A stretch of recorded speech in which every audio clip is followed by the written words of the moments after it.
शौक अलग होते हैं। जैसे किसी को खाने का शौक होता है तो किसी को सोने का। टिंगू को भी एक शौक था, रेस का शौक। टिंगू मोहल्ले के छोटे छोटे बच्चों को इकट्ठा करता था और उनकी रेस लगाता था। जो जीता उसको लेमन जूस की गोली दूंगा। तुम भी भागो, तुम भी तो बच्चे ही हो। टिंगू को गुस्सा आ गया। लगता है तुम्हें लेमन जूस देना ही पड़ेगा। कुछ दिन बच्चे टिंगू के इशारे पर भागते रहे और कुछ दिन बाद लेमन जूस चूस चूस कर बोर हो गए। अरे अंकल, अब बड़े हो जाओ। कब तक बच्चों को ऐसे लेमन जूस चुसाओगे? कुछ बड़ा सोचो। ये सुनकर टिंगू शर्मिंदा हो गया और उसने बच्चों की रेस लगाना बंद कर दिया। बच्चे ठीक कहते हैं, सच में लेमन जूस बन गया हूँ मैं। जो भी आता है चूस कर चला जाता है। मुझे अब कुछ बड़ा करना होगा। और वो मौका भी टिंगू के पास खुद चल कर आया, जिसका उसे इंतजार था। टिंगू न्यूज़पेपर पढ़ रहा था, तभी उसने एक एडवर्टाइजमेंट देखा। हाथियों की रेस, वो भी हमारे शहर में। यही है वो बड़ा मौका। मैं भी रेस में अपना हाथी दौड़ाऊंगा। टिंगू ने जाकर रेस के लिए फॉर्म भर दिया और टिंगू हाथी खरीदने बाजार पहुंचा। अरे बिल्कुल सही जगह आए हो। मेरा नाम हत्तू है, मैं दूंगा तुम्हें हाथी। हत्तू, ये कैसा नाम है? मेरा असली नाम दत्तू है। हाथियों के बीच रहकर हत्तू हो गया। बोलो कौन सा हाथी दूं? मुझे दौड़ने वाला हाथी चाहिए, रेस में लगाना है। अरे डोंट वरी, तुम्हें ऐसा हाथी दूंगा जो बहुत तेज भागता है, घोड़े से भी ज्यादा। अरे महोदय, आप तो नीरज चोपड़ा से भी ज्यादा लंबा फेंकते हो। कोई हाथी घोड़े से तेज कैसे दौड़ सकता है? अरे वो हाथी घोड़ा बनना चाहता था, लेकिन घर वालों के प्रेशर में हाथी बन गया। और फिर हाथी वाले ने टिंगू को एक हाथी दिखाया जो बहुत विशाल और ताकतवर था। यही है वो हाथी जो बहुत तेज भागता है, ले जाओ इसे।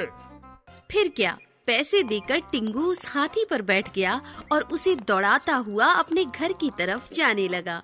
हाथी काफी तेज दौड़ रहा था।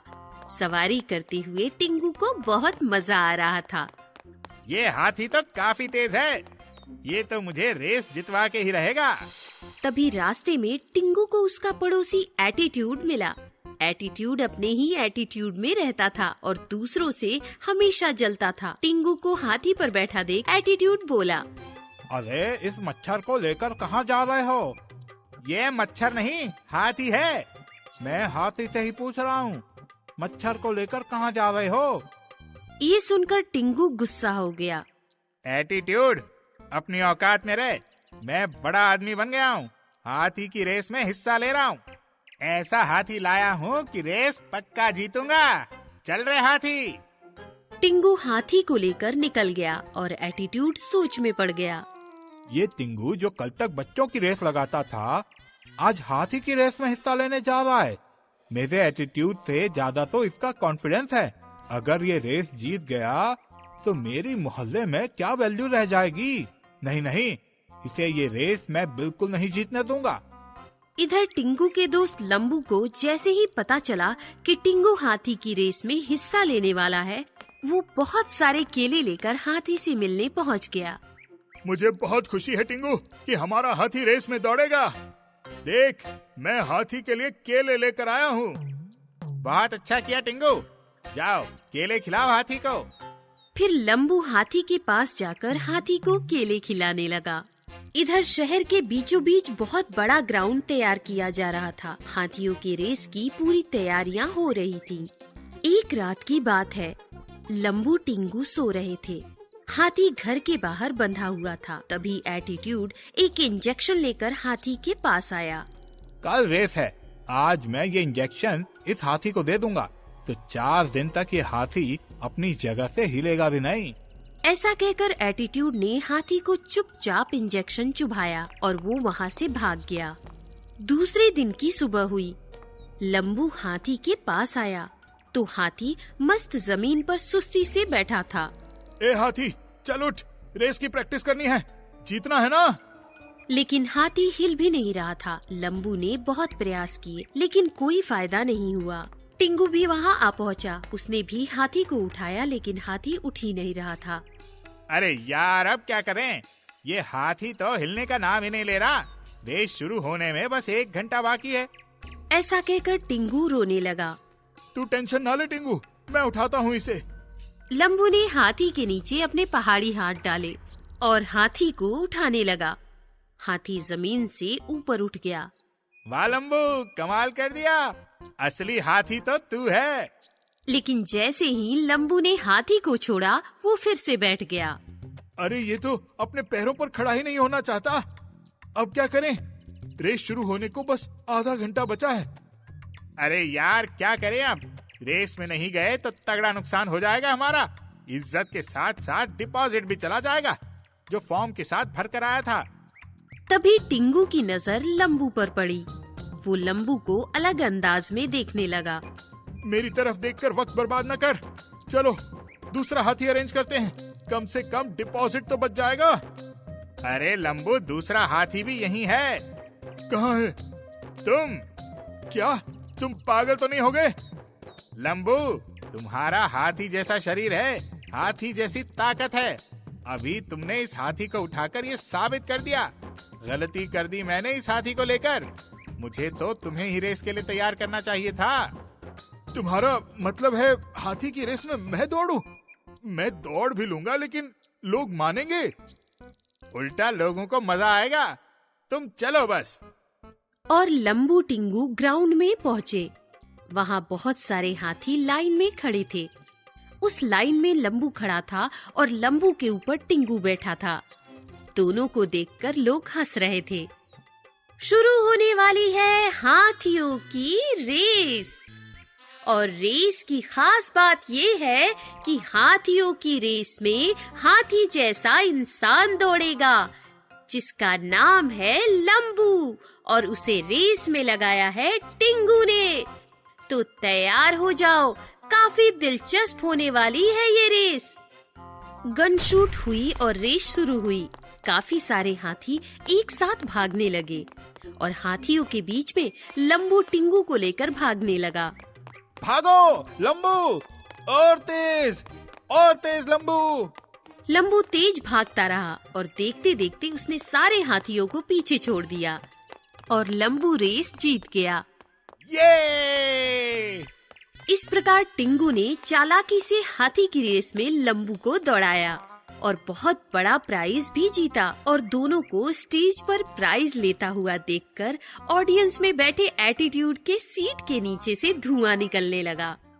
पिंकी घर में बैठी कॉपी स्केच से कुछ कर रही होती है। तभी गोलू भागा भागा आता है। अरे क्या कर रही हो पिंकी? चलो ना बाहर खेल कर आते हैं। रुको, मैं मम्मी के लिए अपने हाथों से ग्रीटिंग कार्ड बना रही हूँ। Greeting card? वो किस लिए पिंकी? अरे बुद्धू, मदर्स डे आ रहा है। तुमको पता नहीं है क्या? उस दिन मैं मम्मी को ये गिफ्ट करूँगी। सॉरी पिंकी, मुझे पता तो था लेकिन मैंने तो ऐसी कोई तैयारी नहीं की।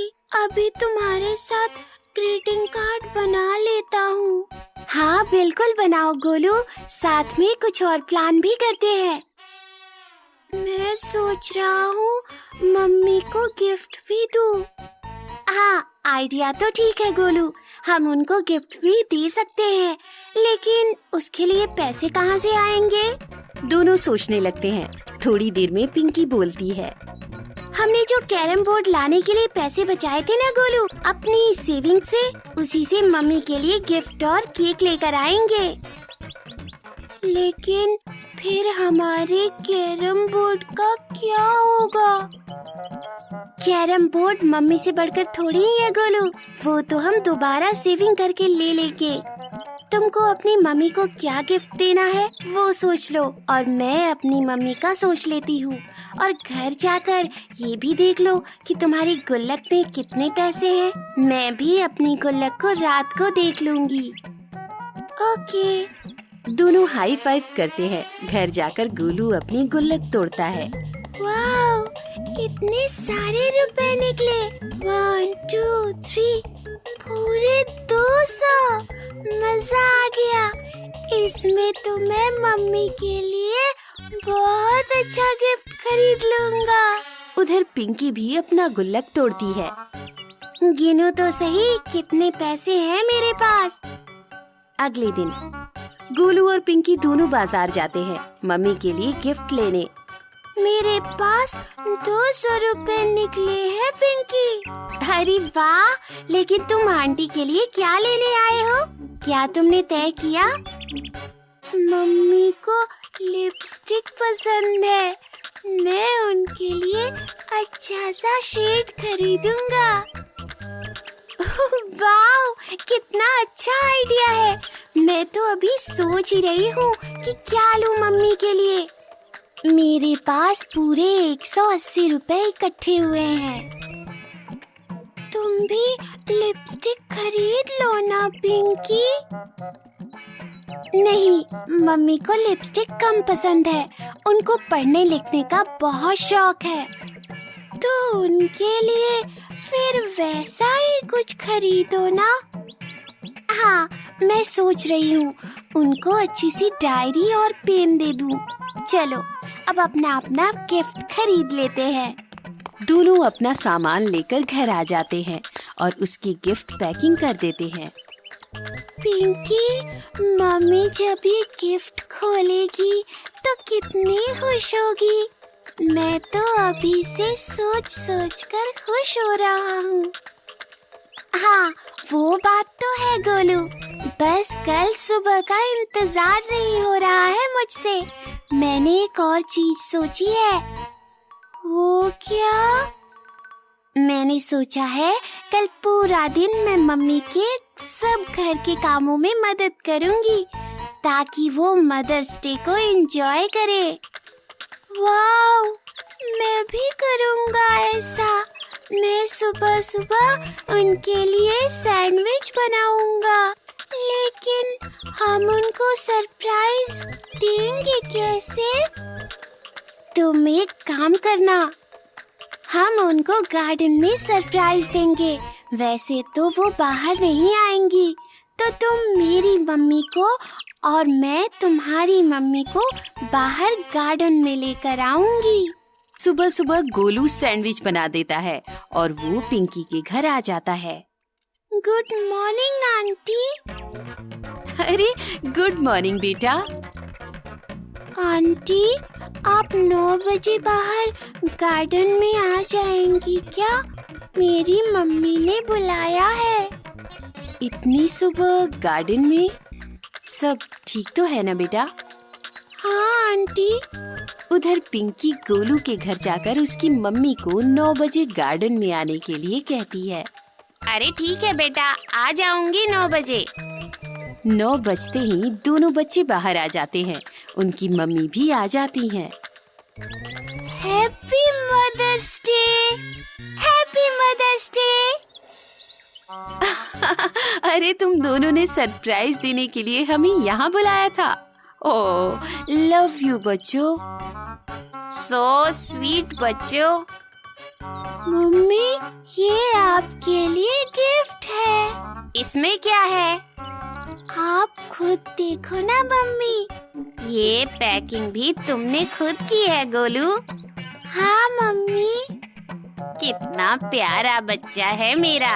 मैंने आप सभी के लिए सैंडविच भी बनाया है मम्मी। ओह, सो स्वीट बेटा। मम्मी, आप भी गिफ्ट खोलो ना। हाँ, अभी खोलती हूँ बेटा। दोनों मम्मी अपने अपने गिफ्ट खोलती हैं। दोनों अपने गिफ्ट देखकर बहुत खुश हो जाती हैं। अरे गोलू, तुमको कैसे पता था मुझे इस शेड की लिपस्टिक पसंद है? आपका बेटा हूँ मम्मी। आपकी फेवरेट कलर मुझे पता है। हे भगवान, कितनी सुंदर डायरी और पेन है। लव यू पिंकी, तुम कमाल हो। तुमको मेरी पसंद नापसंद सब पता रहती है। हाँ मम्मी, लव यू टू। अब आप अपने पॉइंटर्स इस डायरी में लिखना। जरूर बेटा। चारों बैठकर सैंडविच खाने लगते हैं। तभी पिंकी की मम्मी को एक कॉल आता है।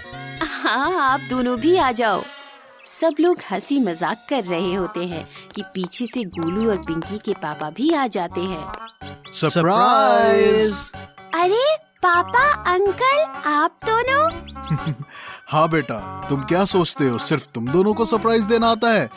हमको आपसे ज्यादा ये काम आता है। ये इतने बड़े बॉक्स में क्या है पापा? खोल कर देखो। दोनों बॉक्स खोलकर देखते हैं तो उसमें कैरम बोर्ड निकलता है। कैरम लाए पापा हमारे लिए।